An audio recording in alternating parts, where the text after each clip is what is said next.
Martes 13 de enero de 2015 iniciamos la entrevista de Informa TVX correspondiente a este día. Les recuerdo que las redes sociales están abiertas para su participación, @canaltvx y @expresatvx son nuestras cuentas en Twitter. También le quiero recordar que esta entrevista la puede encontrar en los próximos minutos en nuestro sitio web de YouTube, Expresa TVX, y la repetición mañana a las 7 de la mañana.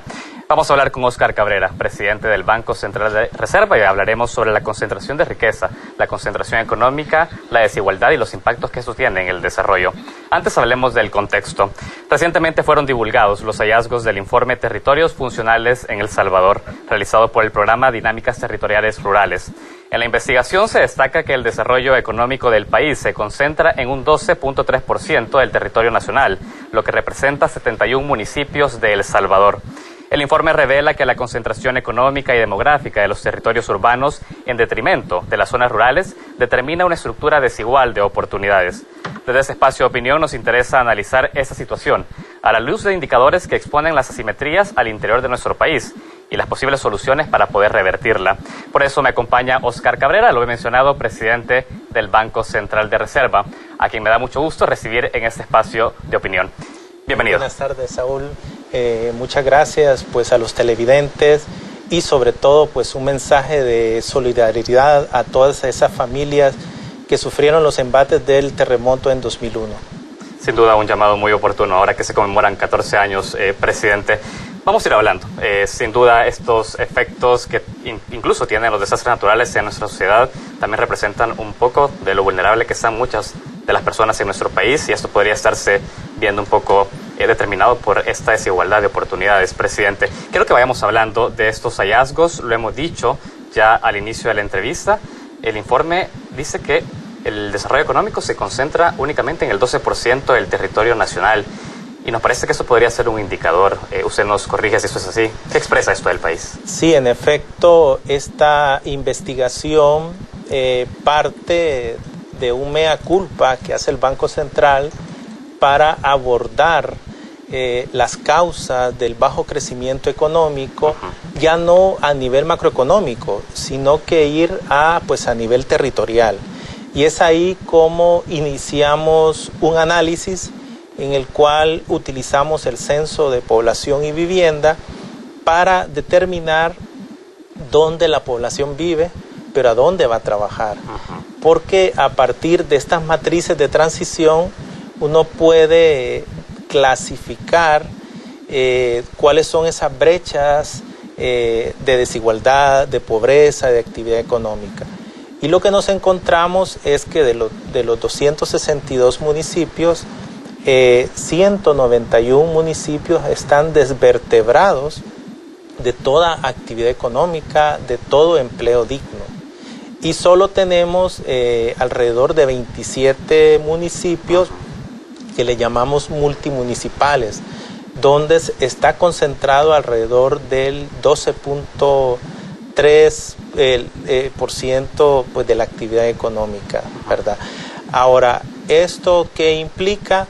Implica que las políticas regionales, las políticas de desarrollo territorial son importantes para eliminar el hecho que El Salvador sea un país de renta media baja, ¿verdad? Y lo que hicimos fue emplear una batería de indicadores desde los aspectos pues demográficos, pues educativos, salud, gestión municipal, género, ¿verdad? Muy bien. Presidente, usted ya ha señalado parte de esos indicadores, habló del demográfico, y quizás es importante hacer énfasis en eso porque se habla que se concentra económicamente en el país, o más bien la economía está concentrada, o este dinamismo en el 12% del territorio nacional, que coincide también con los municipios que tienen una alta densidad demográfica en nuestro país. ¿Qué es lo que ha presionado para que en nuestro país las oportunidades se vean concentradas en territorios urbanos y esto no pueda representarse en las zonas rurales, por ejemplo, y se vean excluidas a este desarrollo? Una hipótesis que sostenemos en este informe es que las políticas públicas han estado al margen de una planeación de qué, cómo y para quién producir. Hemos dejado al mercado, que sea el mercado el que asigne los trabajadores, que asigne la producción, y esto ha traído como consecuencia que tengamos una estructura municipal y regional totalmente desvertebrada. ¿Esto qué implica? Implica la necesidad de retomar el rol planificador del Estado. Hoy es un buen día, se presentó el Plan Quinquenal de Desarrollo, el cual plantea retomar esa función. Presidente, lo que usted nos dice entonces, de alguna manera, es el hecho que el Estado se ha encontrado ausente de las zonas rurales al interior de nuestro país, ya sea con presencia de escuelas, de hospitales, de viviendas dignas a la población, es lo que de alguna manera ha ido también llevando a que la población se concentre en las zonas urbanas y que ahí se dinamice la economía. Es decir, el Estado ha jugado un papel importante al ser ausente de esta desigualdad. Hay una tendencia hacia la concentración de la actividad económica y de las relaciones de producción en las zonas más urbanas. Lo que nos encontramos es que es en las zonas urbanas donde tenemos la mayoría de actividad económica, la mayoría de empleo. Entonces, y también detectamos que los niveles de violencia e inseguridad tienen mucha relación a las zonas urbanas.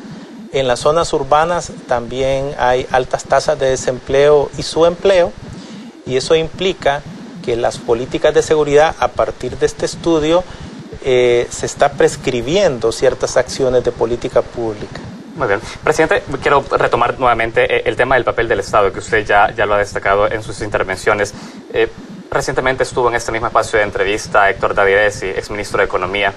Él decía que el país, el Estado salvadoreño, más bien debe avanzar en políticas redistributivas para poder avanzar también en el combate a la desigualdad, porque decía que tenemos ausencia de una política monetaria al ser dolarizada y de una política comercial al estar de espaldas de la producción interna. ¿Cómo analiza usted esto? Las herramientas que tiene el Estado para poder combatir la desigualdad. Bueno, según el último estudio de Tomás Piketty, que es El capital en el siglo XXI, que por cierto veo que nos trae el libro. Por cierto lo hemos traído, retoma de nuevo el rol de analizar la concentración del ingreso. Usualmente los economistas manejamos un indicador que es el Producto Interno Bruto entre la población. Y aquí lo que estamos suponiendo es que a partes iguales se distribuye la torta de la producción o el pastel de la producción, situación que no es correcta. Por otro lado, hay otro indicador mucho más importante, que es el ingreso nacional disponible. Este indicador incorpora todo lo que son las transferencias que hacen los salvadoreños en el exterior, y tenemos una medida de ingreso mayor. Pero cuando examinamos los datos de ese ingreso nacional, ¿qué porcentaje obtiene el 10% más alto de la población?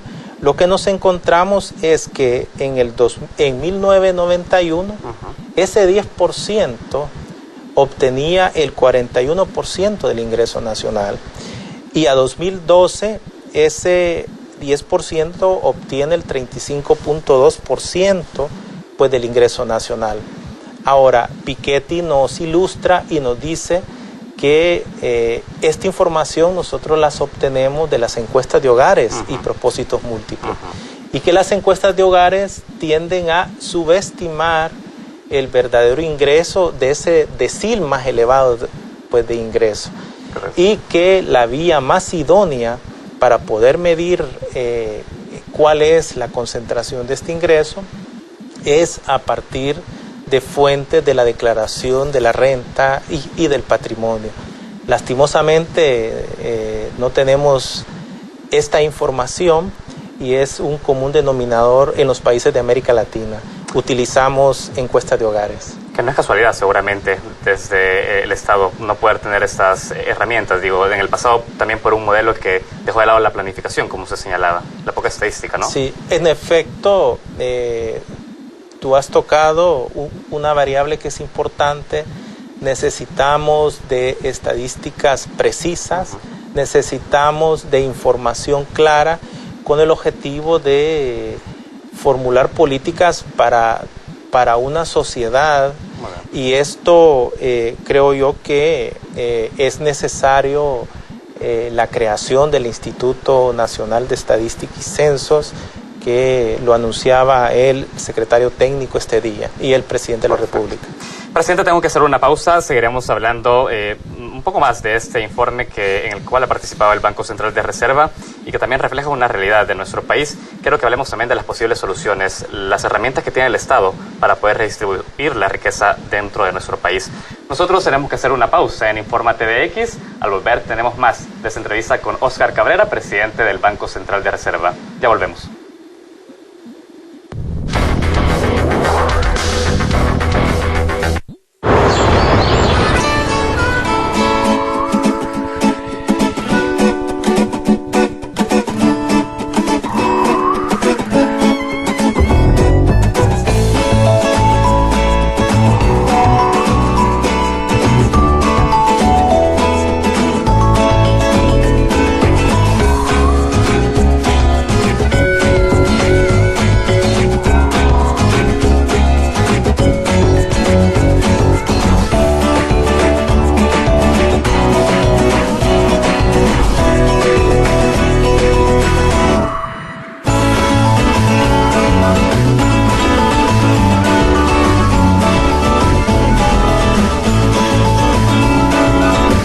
Nuevo Cuscatlán, aquí los sueños se han hecho realidad. Nayib 2015. El más delirante departamento de informática regresa a TVX. En su tercera temporada, esta comedia británica promete más excesos y locuras a cargo de tus antihéroes favoritos. The IT Crowd, tercera temporada. Todos los martes a las 8:45 por TVX.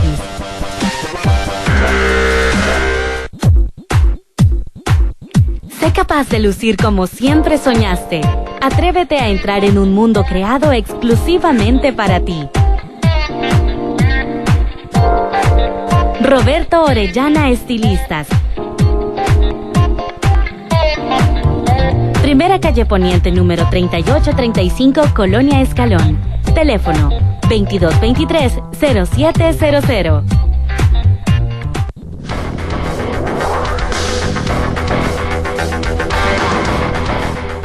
Continuamos de la entrevista de Infórmate VX. Óscar Cabrera, presidente del Banco Central de Reserva, me acompaña. Estamos hablando de los impactos al desarrollo a partir de la concentración de la riqueza y la desigualdad.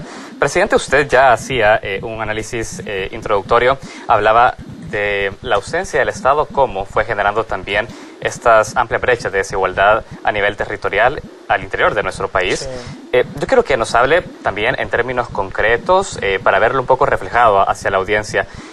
Sabemos que la desigualdad se ve también por la acumulación de personas que pueden ser ultra ricos y también personas que pueden carecer de muchos servicios sociales. ¿Qué números maneja a nivel, digamos, de estadísticas sobre la concentración de riqueza y ricos en el país? Bueno, ese es un buen punto, Saúl, que tú has abordado. Hace un mes salió el informe mundial 2014 de ultra ricos, que lo genera WellX y UBS, y en la cual recopilan estadísticas para el caso salvadoreño. Resulta que en el 2014 tenemos 160 individuos que son ultra ricos y que tienen una riqueza de 20 billones. Esto es 20.000 millones al cálculo, digamos, salvadoreño. Esto es, para poner un ejemplo, el 80% del Producto Interno Bruto que la economía salvadoreña generó en el 2014. Es decir, la riqueza de esas personas representa el 80% del Producto Interno Bruto del país. Sí. Y del 2014 al 2013, esta riqueza creció 1 billón. Es decir, la concentración de la riqueza sigue aumentando año tras año. Año tras año. Y esto implica que la tasa de crecimiento del 2014 respecto al 2013 fue 6.7, cuando la tasa de crecimiento de la economía es 2.2. Claro. Parece ser que los análisis de Piketty se replican para el caso salvadoreño si tomamos como una proxy la tasa de ganancia de estos, o la tasa de rentabilidad de estos ultra ricos, ¿verdad? Eso podría justificar también entonces que sí es legítimo y es necesario, tal como se plantea también dentro de las investigaciones de diversos economistas, la necesidad de hacer una renta también a estos altos ingresos, a estos altos capitales, presidente. Sí, bueno, hay fuerzas de convergencia en cuanto a la igualdad del ingreso.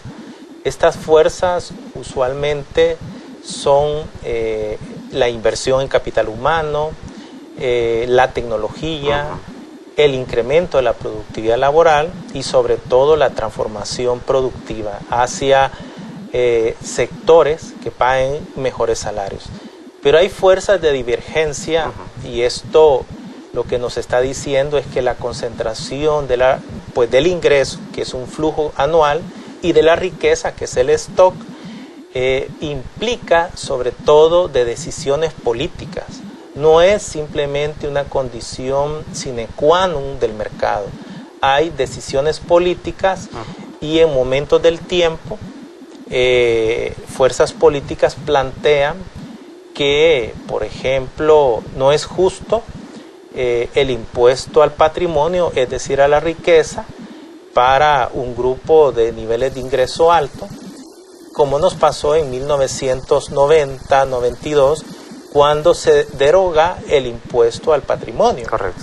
Entonces, lo que hemos visto entonces es una transición de impuestos indirectos, como es el IVA, como es los derechos arancelarios o últimamente el impuesto a las transferencias financieras, en detrimento de los impuestos directos, como tiene que ser el impuesto a la renta, el impuesto al patrimonio y el impuesto predial. Lo que diría, digamos, en conclusión, es que a través de este esquema que se plantea como regresivo, no es posible tampoco hablar de una redistribución de la riqueza si seguimos manteniendo ese tipo de impuestos que solo afectan a los que tienen menos ingresos, presidente. En efecto, entonces las fuerzas de convergencia nos tienen que llevar a un consenso de lo que se llama la responsabilidad social empresarial. La responsabilidad social implica pagar los impuestos de acuerdo a mis niveles de ingreso y sobre todo que el Estado y las fuerzas sociales pues inviertan en educación, en formación, en innovación tecnológica. Presidente, usted ha hecho unas conclusiones muy importantes que también coinciden con la interacción del público, que yo quisiera leer a continuación para que podamos quedarnos opinando sobre eso. En @expresatvx y @canaltvx hemos lanzado la pregunta también: ¿cuáles creen ustedes que son esos impactos que tiene la concentración de la riqueza y la desigualdad en el desarrollo? Y también cómo están analizando esas asimetrías entre zona rural y urbana. Ya tenemos alguna participación. Carlos Hernández, @carlehz, nos dice: deberían lanzar políticas para que los impuestos sean en base al nivel de vida. Si gano más, debo pagar más. Cecilia Amaya, @cecimaya9, nos dice: todas las medidas económicas no toman en cuenta las zonas rurales. Guardado, @alexisg_, nos dice: entre más traten de mejorar la zona urbana y no la zona rural, más nos distanciamos como población. Queremos agradecer su participación y, por supuesto, estamos siempre a bien tomar estas opiniones que ustedes hacen para que podamos seguir discutiéndolas. Presidente, ¿cómo ve esto? Porque es importante lo que nos dicen. De alguna manera se reclama que dentro de la planificación, ya usted lo menciona, no existe o no se toma en cuenta las zonas rurales en el país. ¿Cómo está viendo la importancia también de destinar dentro de la planificación del Estado a estas zonas rurales? Coincidimos plenamente con el análisis profundo que han hecho estos televidentes. En efecto, el estudio de territorio funcional y lo que nos está diciendo es claramente que debemos de desconcentrar, y aquí estamos hablando también no solo de concentración del ingreso o de la riqueza, sino que desconcentrar la actividad económica hacia los 262 municipios. Estamos hablando de desconcentrar el empleo. En El Salvador, si yo nazco en un municipio que es catalogado como pobreza multidimensional más elevado, la probabilidad que yo pueda tener oportunidades mejores es casi nula. Y esto implica hablar de crecimiento inclusivo, es crecimiento, pero con igualdad de oportunidades. Independientemente de donde yo nazca, yo deseo y tengo que tener la garantía que las leyes y las normas me den un trato igualitario. No es justo que este país siga siendo un país de renta media baja y que tenga el puesto 51 dentro de 140 países con índices de pobreza multidimensional elevado. Y si a eso le sumamos los elevados niveles de concentración, no hemos hablado del coeficiente de Gini, es un indicador que nos plantea que El Salvador tiene una concentración del 41%.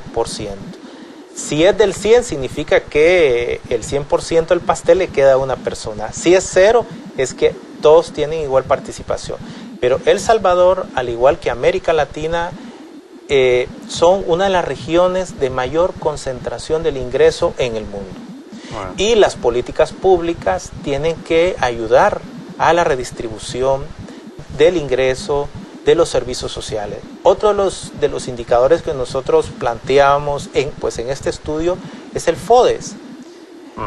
¿Por qué no proponemos el FODES que sean los municipios de menor desarrollo relativo a los que se les transfiera más ingresos provenientes del FIJO? Es decir, la transferencia del FODES, dice usted, debe estar en proporción a la necesidad del municipio. Exacto. Entre más pobre, mayor cantidad de FODES. Eso es lo que se llama en la Unión Económica y Monetaria convergencia real. Muy bien. Que los municipios de menor desarrollo relativo vayan convergiendo con los municipios como Santa Tecla, como Antiguo Cuscatlán. Muy bien. Perfecto. Presidente, el espacio de entrevista se nos agota, pero es importante conocer sus recomendaciones en torno a ese análisis que nos plantea el informe sobre la concentración económica en nuestro país. Ya lo he señalado, una mayor participación del Estado, también un sistema tributario progresivo, y habla también de esa última propuesta que va más bien orientada a poder apoyar a esos municipios con menor desarrollo. Sí. ¿Algo más para agregar como conclusión, presidente? Sí, yo creo que el plan quinquenal ha incorporado mucho de las investigaciones que el Banco Central ha estado desarrollando, y esto yo creo que nos llena de mucha satisfacción porque ha habido un diálogo inclusivo con la población para la presentación de este informe.